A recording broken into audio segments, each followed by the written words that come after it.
a Sin Medias Tintas. Tenemos a Rafael Belaúnde, lo hemos invitado. ¿Cómo estamos? Buenas noches. Geólogo de profesión y político por herencia. Una larga herencia familiar. Evidentemente, dos veces presidente su padre. Sin embargo, digamos, está en el rubro de los chiquitos y para alguna gente casi invisible, digamos, porque nadie puede entender una actitud hasta cierto punto quijotesca de parte suya, Rafael. Bueno, las quijotadas o las utopías son a veces verdades anticipadas, ¿no?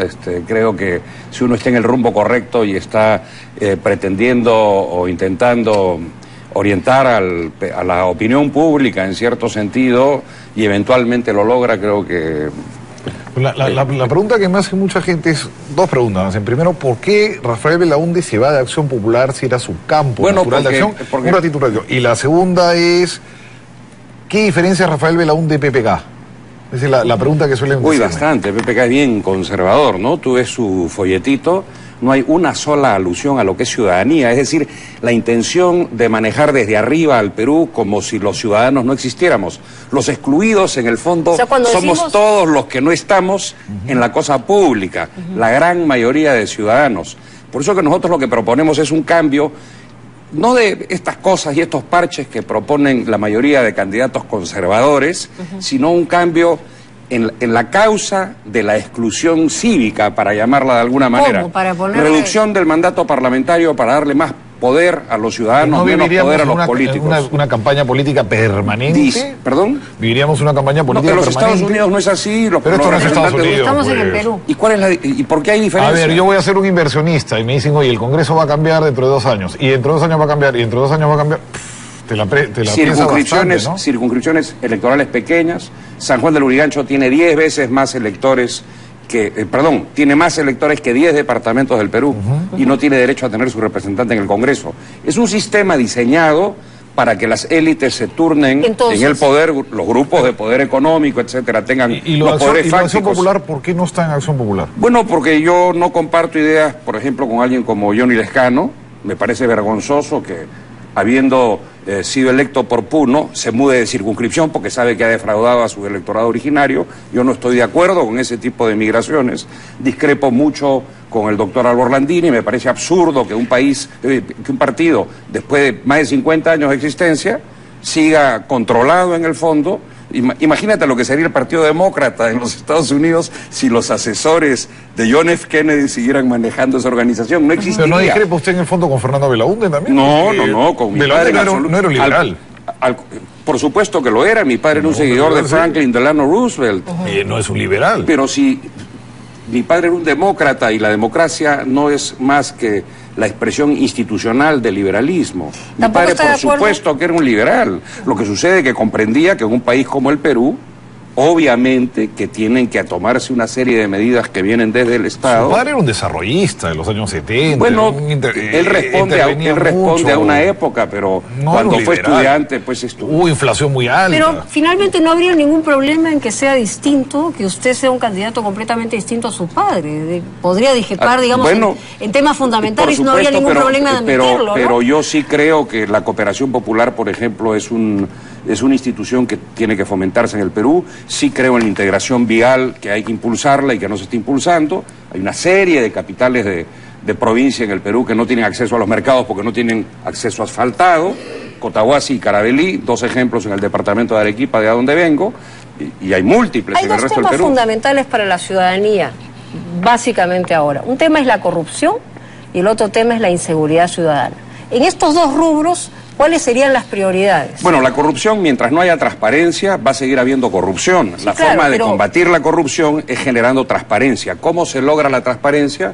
Con mayor control ciudadano sobre las autoridades. En el Perú no tenemos burócratas, tenemos corregidores y encomenderos. Tenemos que comprender que una democracia significa que los ciudadanos tienen poder sobre las autoridades. ¿Pero cómo hacer para que eso no llegue a ser tampoco paralizante? No se trata... Porque si me dices que se va a consultar cada cosa y se va a mirar... Me sorprende escuchar de ti eso, porque tú eres un liberal. Sí, claro, pero también no... Los ciudadanos todos somos iguales. Tampoco. Entonces, te puede paralizar la toma de decisiones, si es que tienes a la gente controlando cada milímetro. Yo creo que no, yo creo que al contrario. Hay que darle a los ciudadanos la categoría verdadera de ciudadanos. ¿Cómo? ¿Cómo? Separando la elección del alcalde de la elección de los regidores, conformando los consejos provinciales con los alcaldes distritales para combatir al centralismo chiquito. Es decir, la democracia hay que construirla de abajo para arriba, no de arriba para abajo, como se ha venido construyendo desde la independencia. ¿Y el tema de eso nos pública? diferencia a nosotros de todas las otras agrupaciones que creen que con este esquema de organización del Estado,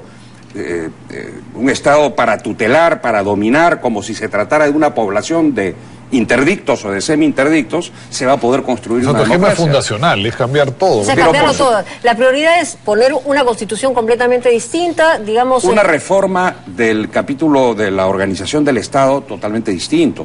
Okay. Mira las propuestas electorales, ofrecen crear más ministerios. Sabemos que los ministerios están llenos de burocracia parasitaria. No te digo, ¿qué ofrece? ¿Va a reducir el ministerio? Por supuesto que hay Por ejemplo, ¿cuáles? Por ejemplo, por supuesto que hay que reducir ministerios. El Ministerio del Medio Ambiente, que no... No tiene ni presupuesto. No, sí tiene presupuesto. Se han gastado más de $1 millón en esa casa que queda en la Javier Prado solamente para refaccionarla y decorarla. Ajá. Entonces, los recursos públicos se utilizan para oligarquías burocráticas. ¿Pero qué funcionaría? ¿Transporte con vivienda? Bueno, habría un Ministerio de Fomento, Cultura, podría estar con Educación, obviamente. Medio ambiente es muy importante, pero yo lo que creo es que debiera haber una superintendencia del medio ambiente, así como la superintendencia de la banca.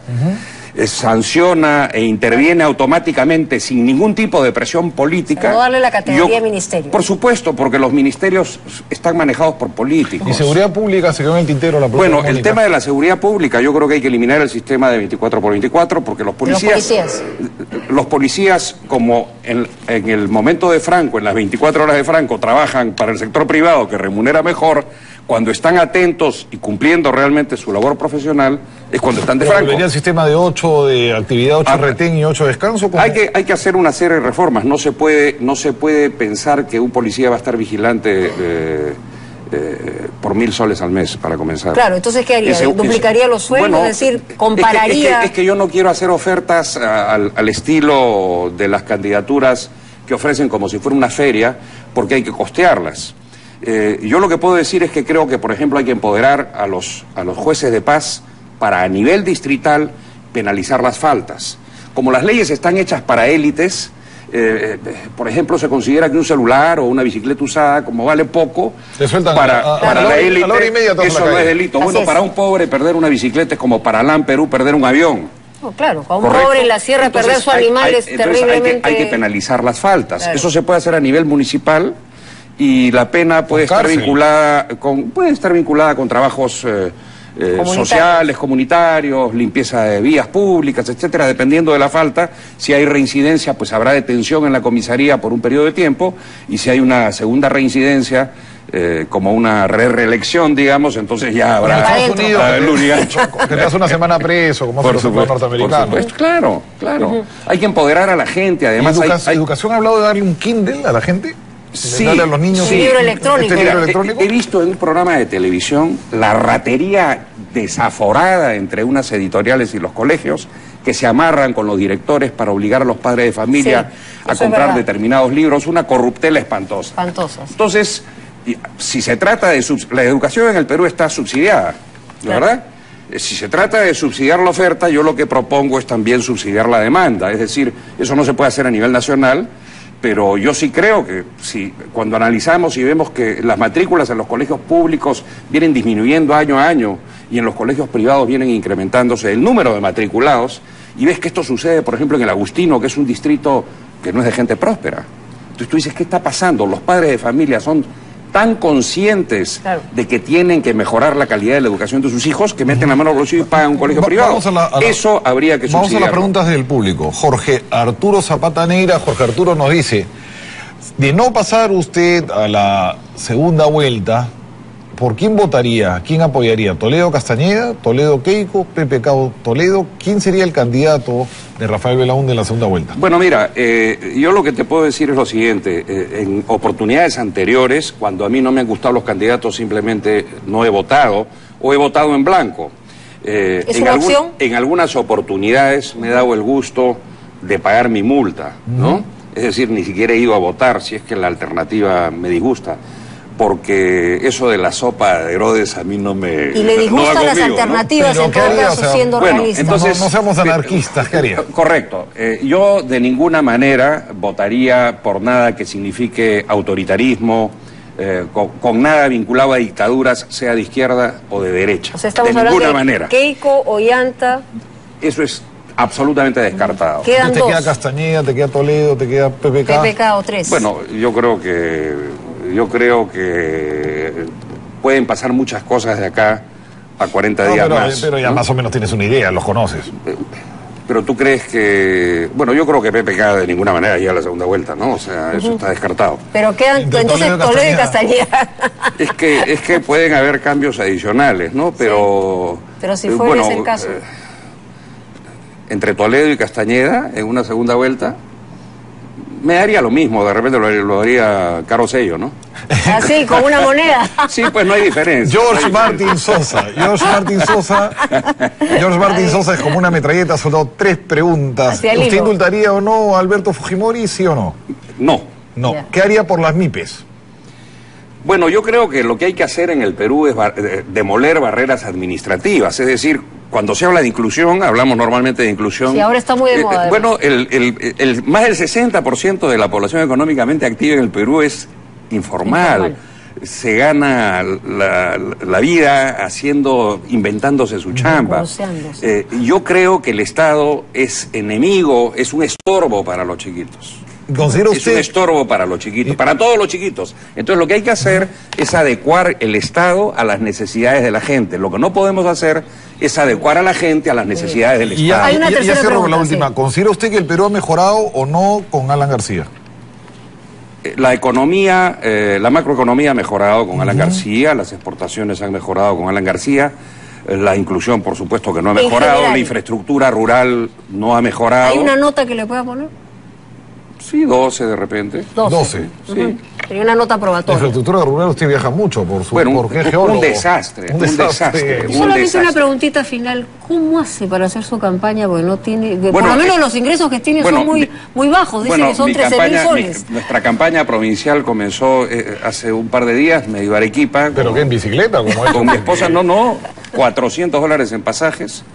Hemos mandado por tierra a una persona. ¿Y ha puesto de su plata? O sea, bueno, en eso estamos totalmente mucas, aguja, ¿no? Aguja, sí, sí, hemos tratado en varias oportunidades de inscribir a un tesorero en el Jurado Nacional de Elecciones, pero no te imaginas los trámites, los papeleos por lo que tienes que pasar para que te acepten eso, porque yo quería tener una cuenta corriente que no hemos podido abrir a nombre del partido, para pedir donaciones y estar en deuda con el pueblo. Yo no quiero estar en deuda con las transnacionales, ni con esos magnates. Acá Abril hay optimismo, piensa usted. Pero por supuesto, Sí. por supuesto. Muy bien, muchas gracias, Rafael. Por lo menos buen humor tiene. Sí. Muchas gracias, ya regresamos.